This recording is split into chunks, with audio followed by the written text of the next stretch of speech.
Yet another top 10 prospect has been called up in Marcelo Mayer and our David Peterson and Dustin May for real. I've got you covered with those names and more on today's action-packed episode of Locked On Fantasy Baseball.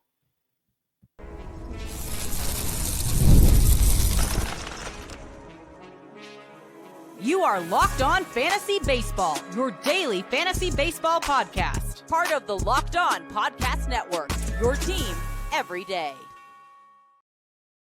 Hello, fantasy baseball fanatics, and welcome to the Locked On Fantasy Baseball podcast, brought to you by the Locked On Podcast Network, your team every day. As always, we're your number one source of fantasy baseball knowledge, and thank you for making us your first listen each and every day. I'm your host, Dominick Martino, riding solo today, as you can see if you're watching on YouTube. And if you are watching on YouTube and you haven't already, hit that little bell below. It's going to subscribe you to the channel and give you a notification every time we drop a new episode.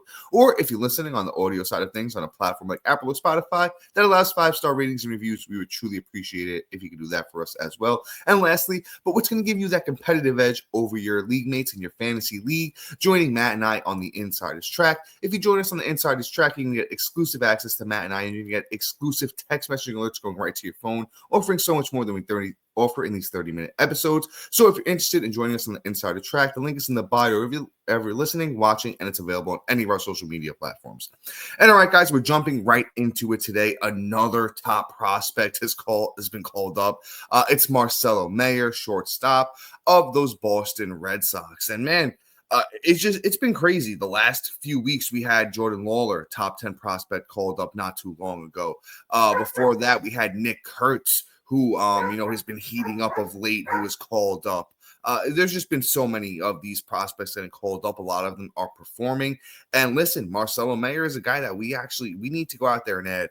I don't want to say universally yet, but listen, Mayer has been okay so far in his first two games. First game, 0 for 4, didn't do so well. But hey, listen, today as I'm recording on the 25th, he went 2 for 4 with a run, batting 6th in that Boston lineup. Going to have a lot of opportunity for, runs, RBIs. And if you're not too familiar with Mayer, let's talk about him a little bit in depth here. He's 6'3", 188. He's 22 years old. Been in the minors for a while now, had his ups and downs, but has been performing pretty well in AAA so far this year. Of course, his first 40 games down there, 264 batting average, 27 runs, 5 doubles, a triple, 8 homers, 40 RBIs, 17 walks, 35 strikeouts. And last year, listen, Mayer hit 307 across 77 games with 60 runs, 8 homers, 38 RBIs, and 13 steals. Not really, known too much for the run tool, more known for the power and hit tool. Could be a 260, 270 guy with like a 25 plus home run type profile, talking about a full season. And like I said, that Boston lineup, is not too shabby, especially for fantasy purposes, can drive in some RBI there. I'd say in your 12-man leagues, I think he's worth that going out there and at least adding him in those formats. Marcelo Mayer is up to 23% owned. Once again, the 7th prospect in all of baseball. Boston's number 2 prospect, of course, those Boston Red Sox, behind Roman Anthony. Listen, like I said, this kid, could be potentially very impactful.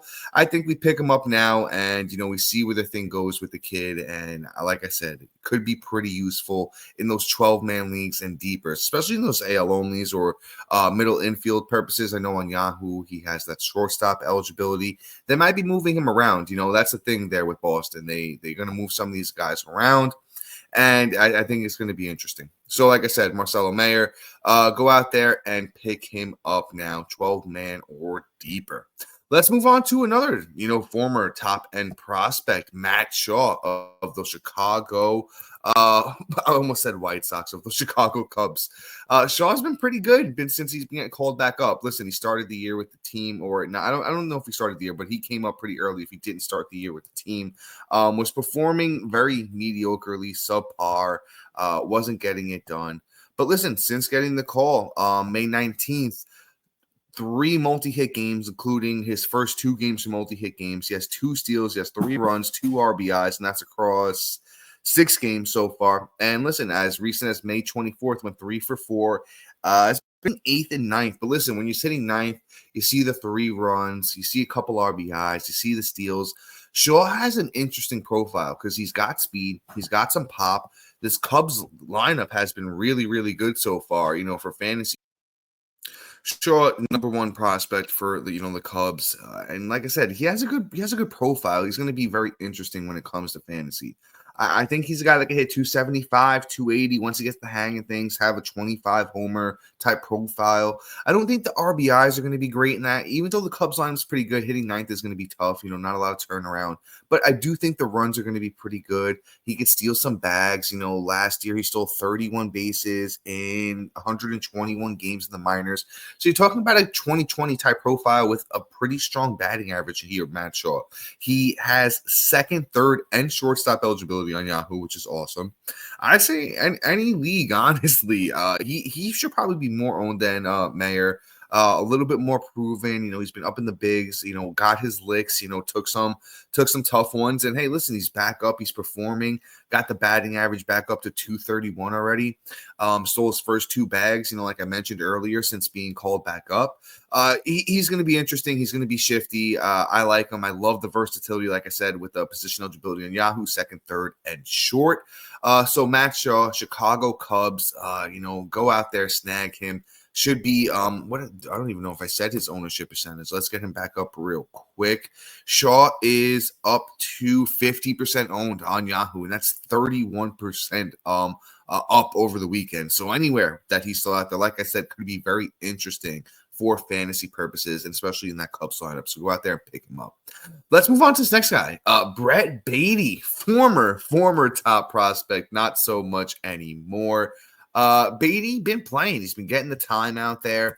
So second and third eligible on Yahoo. And he's been red hot, honestly, of late. Honestly, look all the way back to May 9th since the Mets really started giving him a shot. 2 multi-hit games, had 3 home runs across 2 games on May 9th and May 10th with 6 RBIs, homered again on the 13th, and another multi-hit effort for Brett Baty. And then, like I said, really been getting hot. Today on the 25th, they're in the 7th inning, winning 3-1. Those Mets are. Baty doesn't have a hit yet. He's 0 for 3. But previous 3 games before that for Brett Baty, on May 21st, 2 for 4 with 3 RBIs and a steal. On May 23rd, 2 for 4 with a homer. On May 24th, 3 for 3 with a run and 2 RBIs. Baty's been red hot. 13% owned on Yahoo. Those Mets are, really, really good for fantasy purposes. And, Soto, maybe starting to heat up a little bit. I know he was having a decent game when I checked earlier tonight. So I like Baty. Second and third, middle and corner infield eligibility, in a lot of leagues. Your NL onlys definitely should grab him there. Your 15s, grab him there. And if he keeps getting regular playing time like this, what did I say? The Mets' last 6 games, they've been finding a way to get Baty into that lineup. They got to keep him there. They got to keep him there. Going to have a lot of pop. Not really known for his speed, but Baty's a 30 home run kind of guy if he really gets it rocking and rolling. If he can keep that batting average in the 250, 260 range, I really like it. The RBI potential is going to be there. Hitting, 8th or 9th. He's hit 6th, 8th, and 9th in his last 6. If he can stay closer to 6, the RBIs are going to be great, but he's still been driving them in. The power's good. I really like what this kid brings to the table. So Brett Baty, New York Mets. I really think, I don't want to say universally owned, but hey, listen, 50, 60% owned. I could see that, in a world where, these deeper leagues, it's getting harder to find help at especially second base. Second base has just been putrid so far this year. So the fact that Baty has that eligibility on Yahoo, like I said, probably, let's take it back. 40 to 50% owned for Brett Baty. Really do like his profile, though, especially for fantasy purposes. But guys, real quick, we have Jake the Burger King back and better than ever. A former New York Yankee. If you guys know, I'm a Yankee fan. If you don't, now you do. Miguel Andujar coming up. And then listen, we got a sneaky good closer. Listen, and if you picked him up like I did, he has been absolutely stellar for fantasy purposes. So I have those names and more coming up next. And all right, guys, I need to talk to you about my friends over at FanDuel. With the NBA playoffs being in full swing and every night delivering highlight-worthy performances, and there being major momentum shifts and, just can't miss moments, you need to be locked on, right? So whether it's a game-winning shot or a breakout player, there's never a better time to get in on the action. FanDuel makes it easy to stay in the game before tip-off and live. With player props, performance trends, and same game parlays, fans have more ways than ever to play smart and win big. Which players are showing up in the biggest moments, and how could tracking their trends help you build your next bet? What would it look like to combine live props, prop bets mid-game based on how the action unfolds? If you've got a read on who's heating up, why not back it up with the same game parlay? How could $200 in bonus bets add to the excitement if your first $5 bet hits? If you're new to FanDuel, it's the perfect time to sign up. So head over to FanDuel and place that first $5 bet. And if it wins, you'll get $200 in bonus bets. And guys, we gotta get you in on that first $5 bet. Listen, I know things have been looking a little bit tough for them Knicks. Halliburton, listen, guys, good, got to give it to him. But I'm out here in New York, and I'm still betting on those Knicks. So listen, Brunson, Towns, the rest of them boys, I'm taking anything I can get on the Knicks. And you know what you do? You make every moment more with FanDuel. You head over there now because they are the official sports betting partner of the NBA. And I mentioned it a little bit earlier, and I'm going to talk about it again here for a second. If you just need, you're feeling a little bit stuck in your fantasy league and you need that way to get over the top, you join Matt and I on the Insider's Track, right? When you join us there, we do these waiver wire ranking episodes like we do here.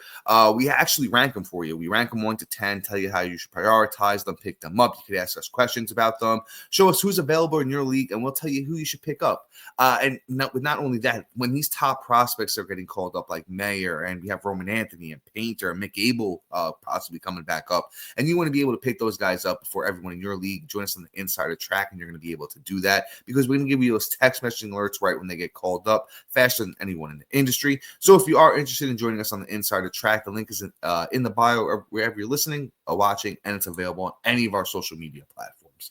All right, guys, so let's lock back in here. Let's grab a couple of more bats, and then we're going to get into arms.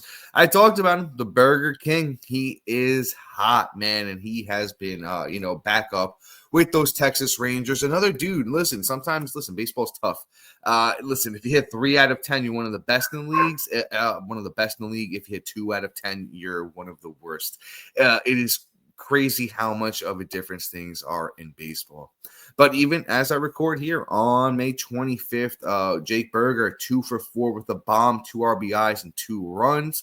On May 23rd, 1 for 4 with the RBI. On May 21st, 2 home runs, 3 for 4 with a steal as well. He's starting to find his rhythm. And then even on May 15th, 2 for 3 with a bomb. He's been hitting the ball since he's been back. Berger's never going to be that, helping you in the batting average department, but he's going to help you in homers. He's going to help you in RBIs. He's up to 51% owned. I don't know if he needs to be too much more owned than that. I'll say 60, 65.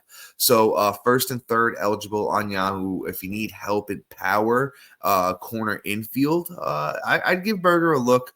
But I'm not banking on him being like a league winner or a super impressive pickup. Like I said, could he finish the season with close to 30 bombs, 85 plus RBIs, hitting 240, 250? Yes. Are there better days ahead? Yeah, of course. Some of those better days are happening right now as we're talking about it. So go out there and snag him if you need power. Like I said, he's been good. They've moved him up to 4th and 5th in the lineup at times here of late. Once again, Jake Berger, Texas Rangers, is who we're talking about here. I like him, but like I said, it's strictly going to be a power RBI type thing here because he's not really going to be helping us in too many other categories. Let's keep things pushing here. I'm excited about this one, actually. Former New York Yankee, Miguel Andujar. I really never thought I'd be talking about this guy again for fantasy baseball purposes, but he's back. He's with this Oakland team. Oh my God, Oakland. He's with this Athletics team, and he's been hot on the year. 39 games played, 320, 16 runs, 3 homers, 20 RBIs, and a steal. The thing with Andujar is that he can hit. It's been a lot of health issues. It's been a lot of up and down. It's been a lot of bouncing around teams. But he's found a home here with the Athletics. 3rd in outfield eligible on Yahoo. He's only 5% owned on Yahoo. He's just pick him up where you need him. Like I said, 3rd, that gives you corner, outfield. Outfield is tough in those deeper leagues, those 5 outfielder leagues. Definitely worth a look.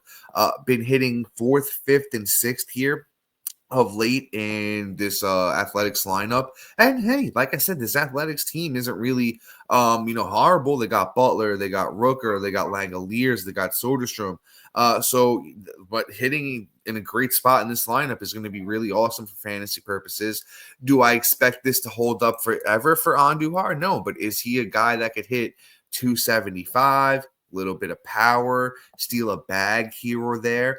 Yeah, but like I said, it isn't a forever kind of thing. It's a ride the wave, juice the orange, while Andujar is doing it. On the 24th, Andujar went 3 for 6 with a run and an RBI. He went 2 for 4 on May 20th with a run. So ride the wave here with Andujar. He should be, I'd say, 20% owned. Pick him up in those categories. Those leagues where it's getting tougher to find help at outfield, those 15-mans, those AL only, stuff like that. I think Andujar is a great play in those kinds of leagues. Let's move on to pitching here. Like I teased it. This is a great closer up coming up. Daniel Palencia, Chicago Cubs, and he has the job over there right now. Porter Hodge, IL, Ryan Presley out of the way. And Palencia has been having a good year. 15 appearances on the seasons, got himself 2 saves here, and he's got the save here on May 25th, and he got one on the 21st. 2.16 ERA, 0.9 WHIP, 16 innings, 16 strikeouts. I think it looks good. I think it looks good here for Palencia for at least next couple of weeks, I'd say, because Presley's healthy, but he's been pitching a little bit better since he had a blow-up game a couple weeks back. But I think Palencia, we got to pick him up now. 12% owned on Yahoo. I picked him up in a few leagues. I honestly snagged myself a couple of little saves, and it did help me pick up a dub this week in a few leagues. So, worked out. Pick him up. I want to say almost everywhere until we see what happens here, because he's getting saves for the Cubs, and the Cubs are one of the better teams in baseball. So pick up Palencia. Doesn't really have, a huge track record, of being a closer or anything like that. But, he does have, he doesn't really have great numbers, but as a 25-year-old, it could be okay. Has had decent FIPs in the past, decent FIP last year. FIP this year is, 3.2. Compare once again, FIP is fielding independent pitching. It's an ERA indicator. Kind of tells you where the ERA should be rather than where it is. So even a full run over where it is right now kind of evens out. And I think we ride the wave. 7 walks though through 16 innings. Don't love that for Palencia. Kind of want to check out some of the underlying stuff for the pitches too, just so we could talk about him in a little bit more depth here. Decent stuff. Got a strong fastball. The movement on the breaking stuff is kind of mediocre, and that's where things might kind of fizz out here for Palencia. So I honestly don't want to say he's a long-term solution either. I think we pick him up now. We grab the saves while we can. I almost can guarantee there's going to be a blow up here at some point for Palencia when Hodge comes back. And, if Presley keeps the ship righted, it's going to be tougher to hold on to a guy like this. But hold him now, trade him, throw him into a trade if you can, where, somebody might not be in tune as you are, with this whole situation here with Hodge, Presley, and Palencia. But add him now. I'm not afraid to drop him if I need to add somebody who is heating up. But before we jump into some starting pitchers and, have some fun with some names like David Peterson and Dustin May, and I asked the question earlier, and I'm going to answer it coming up next. Are they for real?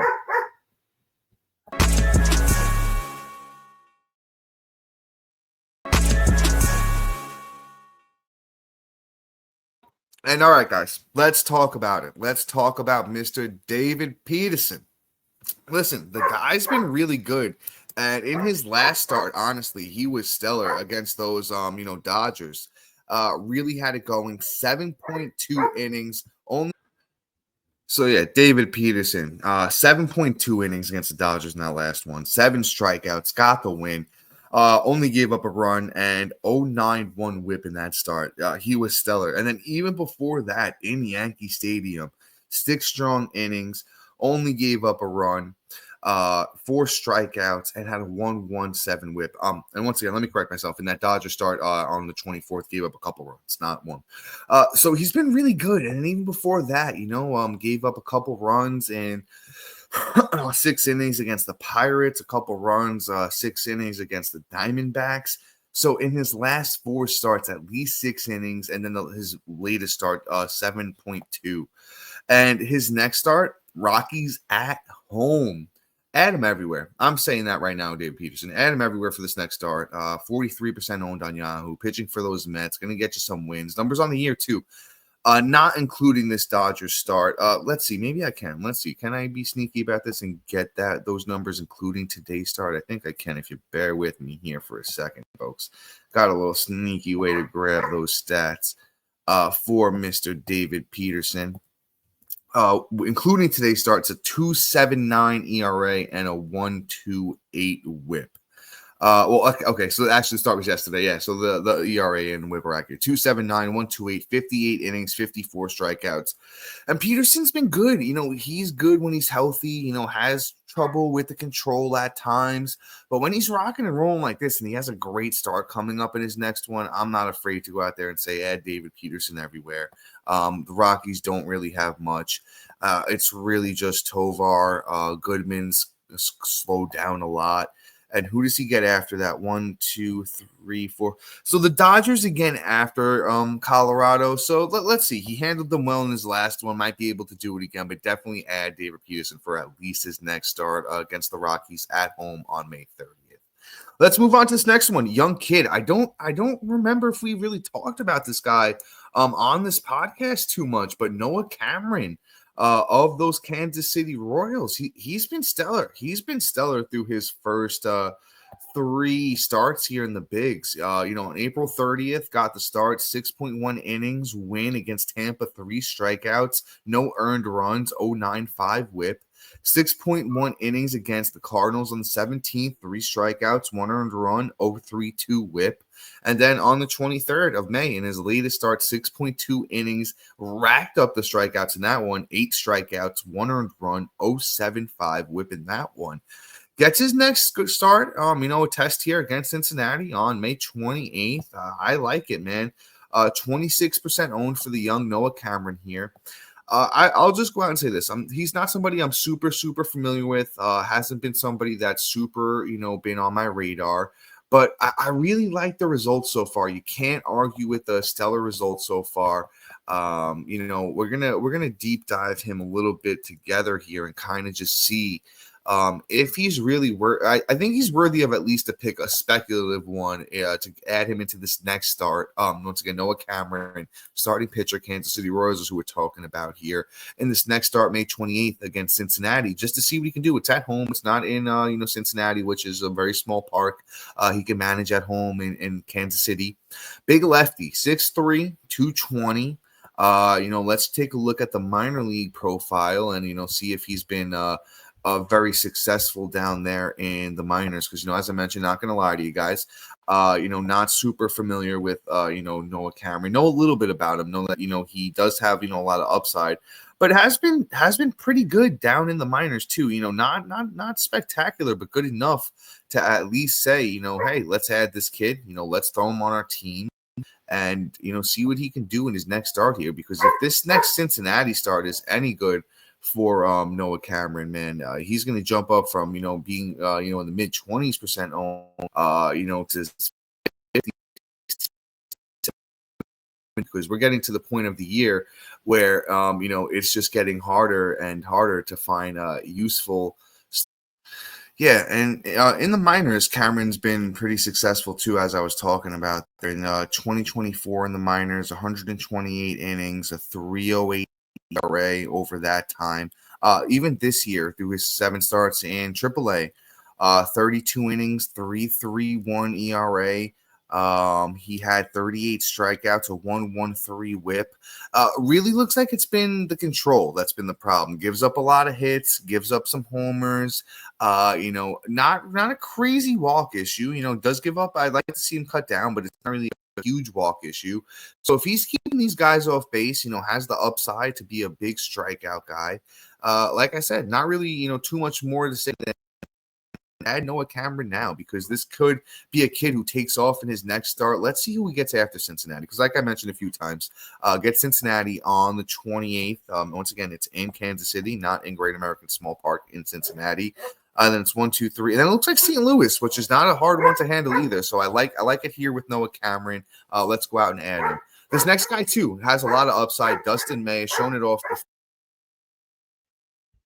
All right, we're going to talk about Dustin May real quick before we do that, guys. Quick apologies about the pup in the background. He's with my girlfriend. Got a bunch of fireworks going off here Memorial Day. Do appreciate you bearing through with us. So Dustin May, right? He's turning it around. If you're familiar with Dustin May, former high-end prospect, Los Angeles Dodgers, and they do wonders with pitching over there. It looks like he's starting to figure it out a little bit. 2 of the last 3 have been good. I know the 2 of them have been, at Arrow against the Diamondbacks, so he can handle them. But even against the Angels, it wasn't great. Gave up a few too many more runs, 4 runs, 8 strikeouts. But you like to see the strikeouts coming up. He goes against Cleveland in his next one on the at Cleveland. May 27th. I like the start. Cleveland hasn't been great. Dustin May can go out there, handle them. Like I said, been giving up a lot of, not been giving up, been getting a lot of strikeouts. Think he can go out there and rack them up. His last, he's been giving us length this year. Only a few starts under 6 innings. He gave us at least 6 in 1, 2, 3, 4, let's say 5 of his, 5 of his 9 starts, and that's 2 of the last 3. So I like where he's heading. Things are heading in the right direction. So let's be ahead of the curve with the guy like Dustin May. 38% owned on Yahoo with a good start this week. Let's see. It could be 2. Let's see who else Dustin May gets this. I don't know if it's early enough in the week. Might not be a 2-start week. Cleveland, then it looks like the Mets. So you don't love that Mets one.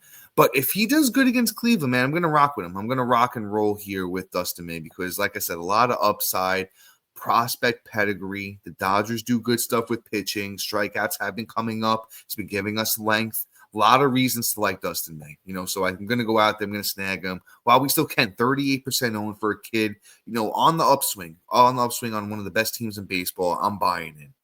Let's move on to our last player of the night. It's Grant Holmes of those Atlanta Braves. He's been one of the poster childs of this podcast. Feels like, one of those guys that were, in and out of streaming, still 36% owned on Yahoo. But the numbers are there. The numbers have been really good for Holmes. Shouldn't be this lowly owned. 58.2 innings on the season, 55 strikeouts, 3 wins, 3.68 ERA, and a 1.16 WHIP.